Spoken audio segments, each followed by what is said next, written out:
आजको issue of the डेमा स्वागत छ दर्शकवृन्द। म नवराज चालिसे। दर्शकवृन्द, कानुन दिवस मनाइरहँदा आम नागरिक भने कोभिडको महामारीमा शान्तिपूर्ण जीवन बिताइरहेको अवस्था छ र कानुनी राज्यको अनुभूति हुन सकिरहेको छैन।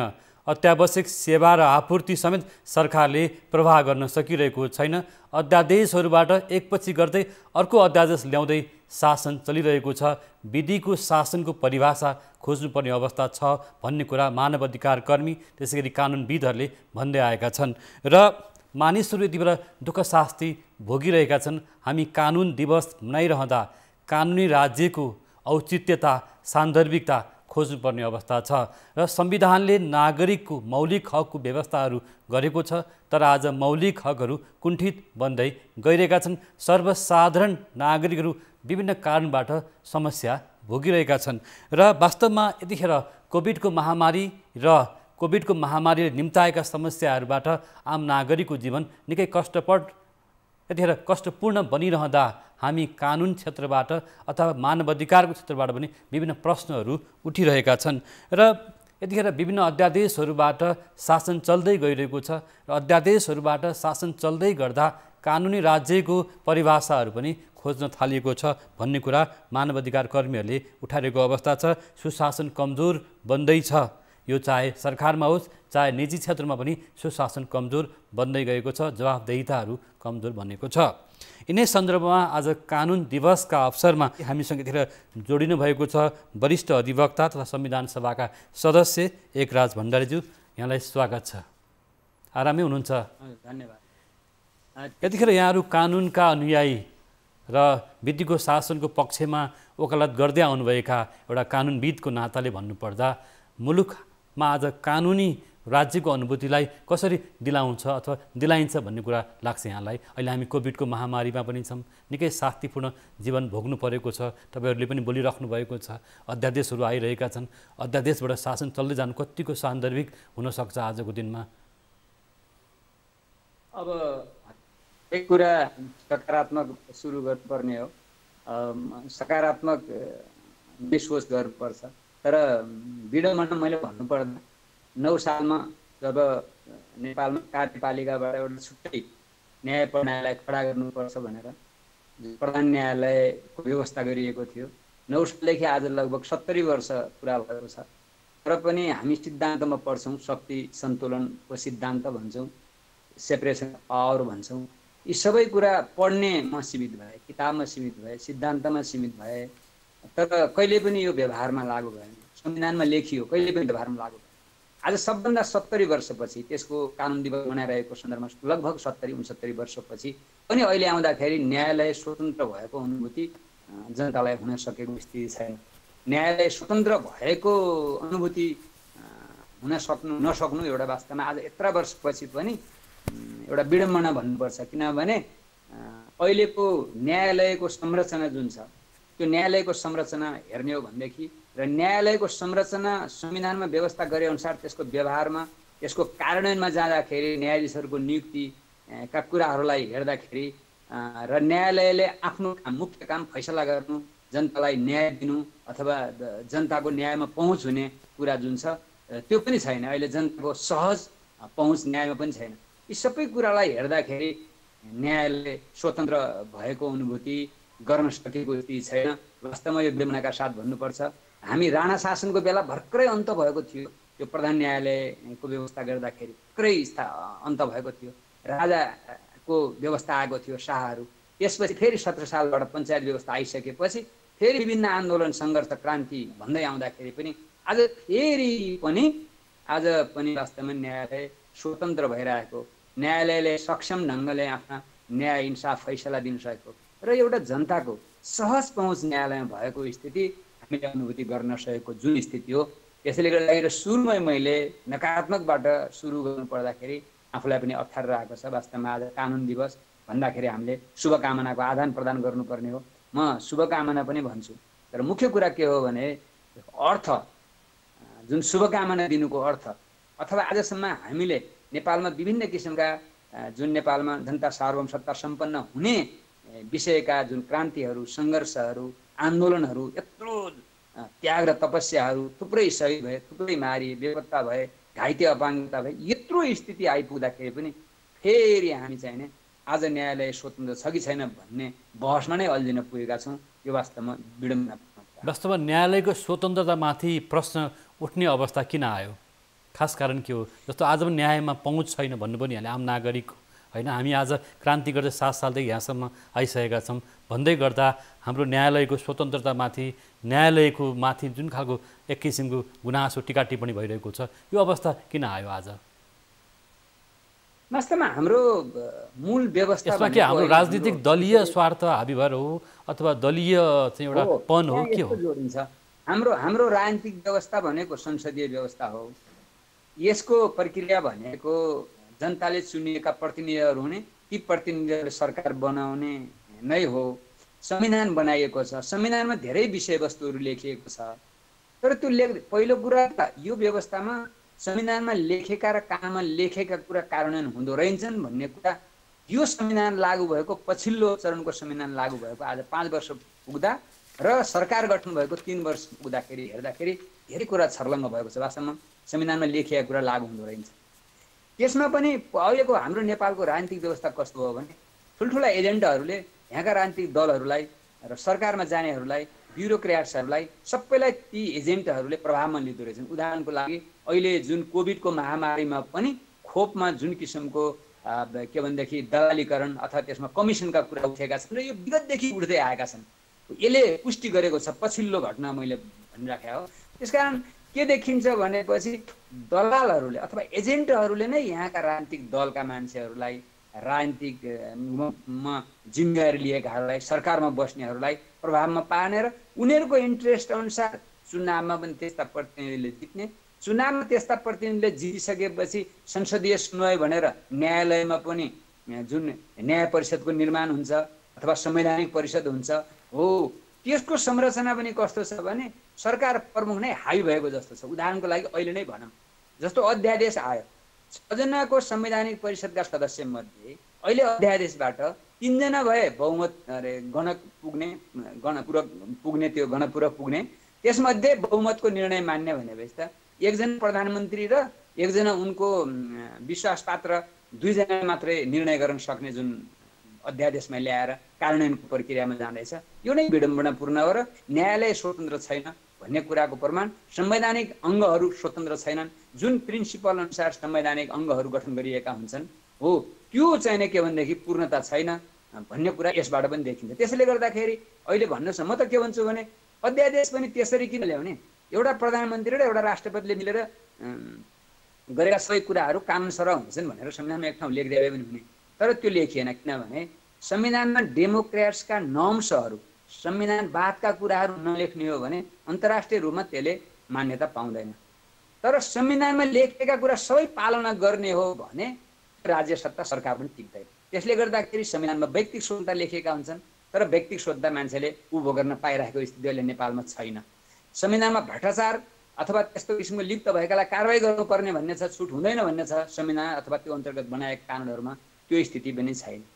त्यसैले गर्दाखेरि के देखिन्छ भने दलालहरूबाट नै, एजेन्टहरूबाट नै राजनीति हावी भएको हुनाले त्यो राजनीतिले न्यायालय र प्रतिनिधिमूलक संस्था, अहिलेको संसद र सरकार सबैमा त्यसको प्रभाव हुने भावनाले त्यसले जे जस्तो इन्ट्रेस्ट, यसको मतलब आज न्यायालयमा आम नागरिकको पहुँच भन्दा पनि एजेन्टहरू, यहाँकै भाषामा भन्दाखेरि दलालीकरण भन्नु पनि यहाँले जुनको यो दलहरूमा त्यो देख्यो भनेपछि एजेन्टहरूको पहुँच चाहिँ न्यायालयमा भयो अथवा कानुनमा रह्यो, माथिल्लो तहसम्म भनेपछि यो सुशासन कमजोर भयो अथवा भ्रष्टाचारमै फस्यो भनौँ न एक किसिमले, त्यो देखियो होइन? भ्रष्टाचारमा अल्झियो भन्ने कुरा स्वयं सर्वोच्च अदालतले पनि बेला बेलामा गठन गरेका जुन भ्रष्टाचारलाई सँग सम्बन्धित विषयमा छानबिन गरेर कसरी न्यायालयलाई शुद्ध गराउन सकिन्छ। यसको मतलब न्यायालय भ्रष्टाचार मुछ्यो भन्न खोज्नु भएको हो? यहाँको भनाइ चाहिँ न्यायालय भ्रष्टाचार मुछ्यो भन्न खोज्नु भएको हो? हो, न्यायालयभित्र पनि भ्रष्टाचार छ जसलाई नियन्त्रण गर्न सकिएको अवस्था छैन। त्यो त पटक पटक तपाईँले हेर्नुहोस् न, सर्वोच्च अदालतका विगत केही समय यता सर्वोच्च अदालतमा नेतृत्व सम्हाल्नेहरूले आफू त्यो पदबाट बाहिर गइसकेपछि आफ्ना किताबहरू लेखेका छन्, आफ्ना अनुभवहरू अथवा बायोग्राफी जस्तो लेखेका छन्, आत्मकथाहरू। त्यसमा लेखेका छन् कि न्यायालयमा व्यापक भ्रष्टाचार छ, न्यायालय एजेन्टहरूले सञ्चालन गरेका छन्, म हुन्जेल मलाई काम गर्न दिएनन् यस्ता यस्ता एजेन्टहरूले भन्ने कुरा ती 2-3वटा पुस्तकहरू भर्खरै आएका छन्, कम्पिटिसनको तरिकाले आएका छन्। ती पुस्तकहरू पढ्दा पनि थाहा हुन्छ। र त्यसमा पनि न्यायालय मात्रै होइन, तपाईँको एजेन्टहरूलाई त संसदलाई पनि प्रभावमा पारेको छ। एजेन्टहरूको इन्ट्रेस्टमा कानुनहरू आउने गर्छन्, एजेन्टहरूको इन्ट्रेस्टमा विधेयकहरू आउने गर्छन् र पास हुने गर्छन्। र एजेन्टको इन्ट्रेस्टमै त्यसपछि आएर के भनेदेखि सरकारमा पनि त्यसरी ती कार्यान्वयनमा जान्छन् र अदालतमा पनि ती छिर्छन् र त्यसले प्रभाव पार्छ। जस्तो आज विधायकहरू पनि जस्तो आज चाहिँ भनौँ न सत्ताको खेलमा संसदहरू पनि किनबेच चलिरहेको छ। विधायकहरूलाई पनि एक किनबेच चल्दै गर्दा हामी कस्तो कानुनको अथवा कस्तो विधेयक कस्तो खालको शासनको अपेक्षा राख्ने त? आज हामी आज सत्ताको जोड घटाउमा जे पनि हुँदो रहेछ शासनहरूमा, होइन, जे पनि विधेयकहरू आउने, कानुनहरू परिवर्तन हुने, अद्यावधि देशहरूबाट देश चलाउन खोज्ने प्रवृत्तिका विषयमा यहाँहरू चाहिँ नेपाल बार एसोसिएसन भयो, सर्वोच्च अदालत बार भयो, अथवा वरिष्ठ अधिवक्ताहरूले केही न केही कुराहरू बोल्नुपर्ने त हो।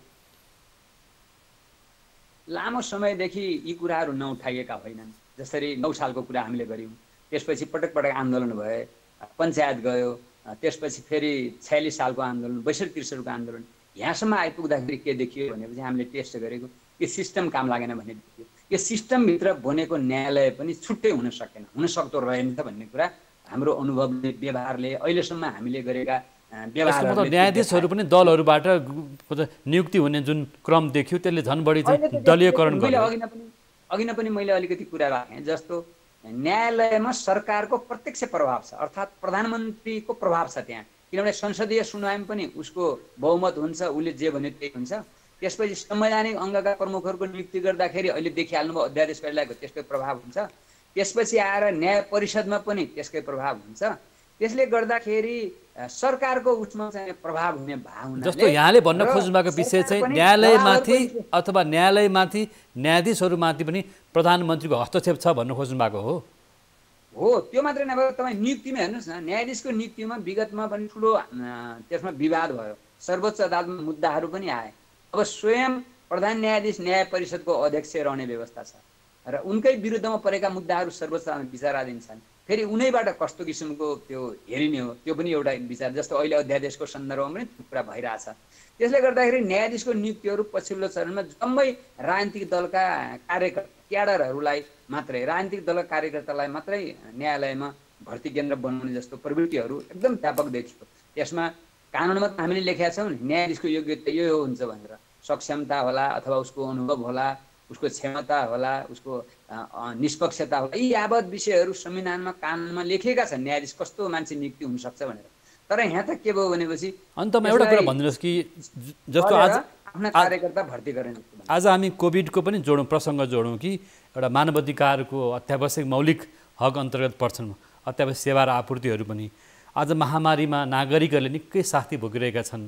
कमसेकम राज्यले अत्यावश्यक सेवा, अस्पतालहरूमा बेड, अस्पतालहरूमा सर्वसुलभ स्वास्थ्य सेवा पुर्याउनु पर्ने हो नि, अक्सिजन पुर्याउनु पर्ने हो नि त, यो त होइन? बिल्कुल हो। म त यसलाई त गाउने एक किसिमले अप्रत्यक्ष रूपमा यसलाई सरकारले अथवा यसको नियन्त्रण गर्नेहरूले यसलाई त ठुलो अपराध गरेको मैले ठान्छु। यो त भन्नुहोस् न मास किलिङ जस्तो कि एकदम अपराध ठुलो। किनभने समयमै खोप ल्याउन सकेन, खोपमा पनि तपाईँको घोटाला भयो, हेर्नुहोस् खोपमा घोटाला भयो र त्यसमा चाहिँ भ्रष्टाचार भइरहेको भन्ने कुरा आइरहेको छ। यो त अत्यन्त निन्दनीय कुरा हो। योभन्दा पहिले पनि त्यस बेला पनि यससँग सम्बन्धित स्वास्थ्य सामग्रीहरू निकास गर्दाखेरि पनि कमिसनकै कुरा आएका थिए। त्यो एकातिर त्यसको छानबिन गरेर बाहिर प्रश्न आएको छैन को दोषी हो के हो, किन त्यसै कुरा आयो कि भनेर। अहिले पछिल्लो चरणमा पनि खोपहरू भित्राउँदाखेरि जुन किसिमका खेलहरू भएका छन् र कम्पनीहरूलाई दलालहरूलाई दिएको छ, त्यो पनि निकै ठुलो प्रश्न उठेको छ। त्यो त्यसरी चाहिने के भनेदेखि कमिसनका खेलमा रोक दिँदाखेरि थुप्रै मान्छेहरू आज अक्सिजन नपाएर होइन, खोप बिना, त्यो जुन कोभिडको त्यो त्रासदी स्थितिमा अहिले बाँच्नु परेको स्थिति छ। तर पनि सरकार कहाँ छ? तर पनि राजनीतिक दलहरूको जिम्मेवारी पनि के छ? राजनीतिक दलहरूले के गरिरहेका छन्? खालि राजनीतिक दलहरूले आफ्नो दलभन्दा, आफ्नो दलका कार्यकर्ता भन्दा र सरकारले पनि आफ्नो स्वार्थ, आफ्नो दलहरूको स्वार्थभन्दा टाढा गएको स्थिति छैन। अहिले वास्तवमा भन्ने हो भनेपछि नेपालमा मात्रै होइन, संसारमा नै एउटा त्रासदीपूर्ण वातावरण छ। त्रासदीमा हामी सबै बाँच्नु परेको छ। यो स्थितिमा हामीले सरकार छ कि छैन भन्ने कुराको अनुभूति, सरकार भएको अनुभूति नै हामीलाई हुन सकेको स्थिति छैन। यो हस्त यसले डरलाग्दो स्थिति। अत्यन्त गम्भीर विषय उठाउनु भएको छ कि सरकारले यति बेला नागरिकप्रति एकदम अत्याचार भनौँ न अपराध गरिरहेको छ कि अस्पतालहरूमा बिरामीहरूले शास्ति भोगिरहेका छन्, उपचार नपाएर बिरामीको मृत्यु भइरहेको छ। अत्यन्तै गम्भीर विषय भनिराख्दाखेरि विगतका स्वास्थ्य मन्त्री हुन् या वर्तमान स्वास्थ्य मन्त्रीको एउटा गैर जिम्मेवारी, सरकारको गैर जिम्मेवारी र खोप प्रकरणको विषय उठाइसक्नु भएको छ। ल यहाँको समय र महत्त्वपूर्ण विचारको लागि धन्यवाद सर। हस्, यहाँलाई पनि धन्यवाद। दर्शकवृन्द, हामी हाम्रो नियमित प्रस्तुति इस्यु अफ द डेमा छौँ। आज कानुन दिवस, कानुनको सान्दर्भिकता हो। कानुन दिवसमा हामीले एक आपसमा शुभकामना आदान प्रदान गर्नुपर्ने हो। अधिवक्ताले चाहिँ जसरी भन्नुभयो एकराज भण्डारी सरले, निश्चित रूपमा आज त्यो अवस्था छैन। नागरिकले शास्ति भोगिरहेको अवस्था भएको कारणले गर्दा हामीले नागरिक पक्षको, नागरिकका लागि केही प्रश्नहरू उठाउन गइरहेका छौँ, उठाएका छौँ र हामी यतिखेर इस्यु अफ द डेमा छौँ। पालो भएको छ ब्रेकको।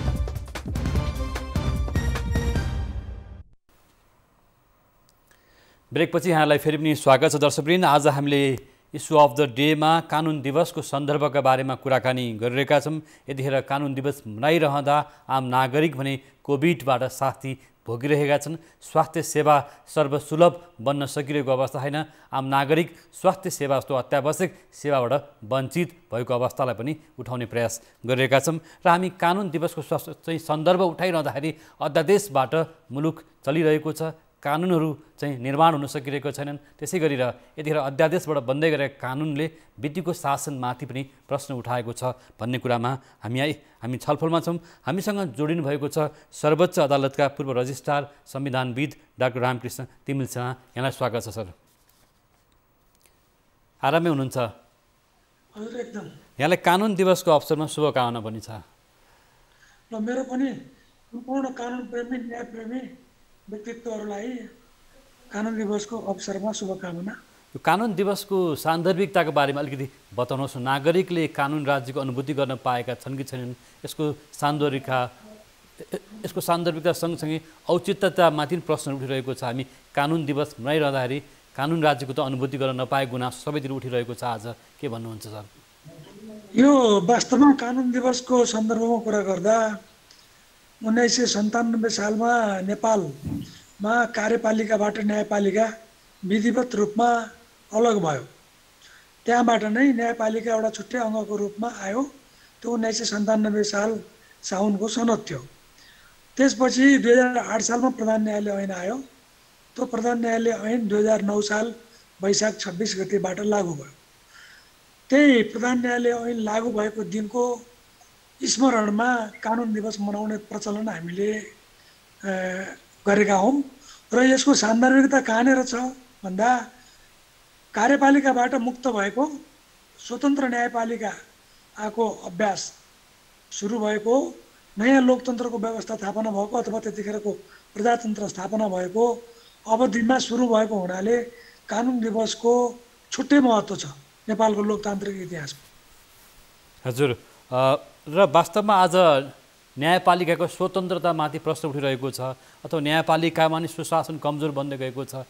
कानुनमा पहुँचमा सर्वसाधारणहरूको पहुँच छैन भन्ने गुनासो आइरहँदाखेरि कानुन दिवसको सान्दर्भिकता त रहेन नि? रह्यो। कानुन दिवस अझ बढी सान्दर्भिक देख्छु मैले, किनकि यो 21औं शताब्दी भनेको कानुनको शासनको शताब्दी हो। कानुनभन्दा माथि, संविधानभन्दा माथि कोही पनि छैन। र जे हुन्छ, जसले शासन गर्छ त्यो शासन गर्ने चाहिँ कानुन हो।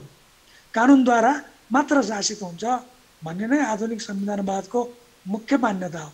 त्यसैले त्यो मान्यतालाई जनजनसम्म पुर्याउनको लागि कानुन दिवसको ठुलो ऐतिहासिक र वर्तमान दुईटै महत्त्व छ। जस्तो यहाँले भन्नुभयो कि यहाँ आफै पनि सञ्चार कानुनको विज्ञ पनि हुनुहुन्छ कि आज अध्यादेश मार्फत स्वतन्त्रताहरू, प्रेसको स्वतन्त्रता, नागरिकको स्वतन्त्रता र विभिन्न खालका स्वतन्त्रतालाई हनन गर्ने गरी घुमाउरो तरिकाबाट अध्यादेशहरू ल्याउने अभ्यासहरू भइरहेको छ। यो विषयमा के भन्नुहुन्छ? यसमा मलाई के लाग्छ भने अब सर्वोच्च अदालतमा अध्यादेशहरूको बारेमा केही मुद्दाहरू विचाराधीन पनि छन्। त्यसकारण त्यो विचाराधीन विषयमा न्यायालयले नै मलाई लाग्छ संविधान त कानुनको शासन अनुकूल हुने गरी गरेर न्यायपालिकामाथि विश्वास गरौँ। अब त्यसकारण चाहिँ नि तर के हो भने लोकतन्त्रमा संविधानको मूल मर्म र मान्यता अनुकूल नै शासन सञ्चालन गर्नुपर्छ। संविधान नाघ्ने छुट कसैलाई पनि हुँदैन। संविधान त सरकार पनि बाँधिन्छ, न्यायपालिका पनि बाँधिन्छ, व्यक्तिहरू पनि बाँधिन्छ। त्यसकारण त्यसलाई अन्यथा गर्न मिल्छ जस्तो मलाई लाग्दैन। यो घुमाउरो तरिकाबाट अध्यादेश ल्याउने खेलहरू देखिन्छ नि, यो खेलको विषयमा तपाईँहरू जस्तो एउटा संविधानको एउटा विद्यार्थी ज्ञाताले बोल्नुपर्ने पनि हो कि अध्यादेशबाट शासन चल्दै गर्दा कि विधिको शासनमा त अङ्कुश लाग्न सक्छ नि त भोलि गएर। अब हाम्रो त स्पष्ट मान्यता छ कि पार्लियामेन्ट्री फर्म अफ गभर्मेन्टमा पार्लियामेन्टले बनाएको कानुनद्वारा नै शासन हुन्छ र इभन पार्लियामेन्टले बनाउने कानुन पनि संविधानभन्दा माथि हुन सक्दैन। त्यसैले हामी न्यायिक पुनरावलोकनको व्यवस्था लोकतन्त्रको मेरुदण्डको रूपमा हेर्छौँ। न्यायिक पुनरावलोकन हुनसक्छ, त्यस्तो हो भने अध्यादेशको पनि पुनरावलोकन हुनसक्छ संविधान अन्तर्गत रहेर। जस्तो सर एउटा कुरा सर, जस्तो आम नागरिकले एउटा न्यायमा पहुँच नपाएको अवस्था छ, वर्षौँसम्म न्याय चाहिँ कुर्नुपर्ने अवस्था छ होइन। न्यायालय धाउँदा धाउँदा उसको जीवन बित्छ, उसको मानव जीवनमा उसले न्याय नपाएको धेरै घटनाहरू छ सामान्य विषयहरूमा पनि। यो न्यायमा चाहिँ ढिलो न्याय दिनु पनि एउटा न्याय चाहिँ एउटा भनौँ अपमानको न्यायको भन्ने गरिन्छ। यो विषयमा हाम्रा न्यायालयहरूलाई जुन रूपमा चुस्त पारदर्शी राख्नुपर्ने हो, पारदर्शी रूपमा अगाडि बढ्नुपर्ने हो, किन सकिरहेका छैनौँ हामीले? अब यसको धेरै पाटाहरू छ। जस्तो हाम्रो न्यायालयको कम्तीमा अब संविधान त 3 तह छ। जिल्ला अदालत र उच्च अदालतमा मुद्दा छिटो नै फैसला हुन्छ, त्यो देखिएको छ।